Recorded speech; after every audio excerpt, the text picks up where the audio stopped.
ఎట్లుంది కర్రీ? వేడి వేడి అన్నం, వేడి వేడి కూర, దోసకాయ కర్రీ. ఫ్రెండ్స్ మీకు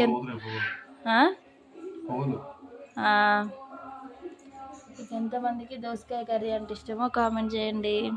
మా ఆయనకైతే ఇష్టమే. ఈరోజు అయితే ప్లెయిన్గా చేసిన. నాకు ఎక్కువ ఎండు చేపలు దోసకాయ వేసుకుంటే ఇష్టం, కానీ మా ఆయన కోసం, మా ఆయన అయితే తినడు కదా అని చెప్పేసి వేసిన.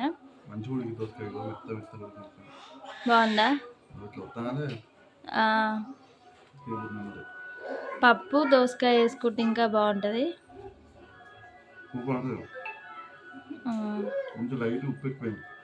అవునా? అయ్యో, మీరందరూ అయితే అన్నం తిన్నారా లేదా కామెంట్ చేయండి. ఇక నేను కూడా తినలేదు, తినాలి. అందరికైతే చాలా థ్యాంక్స్.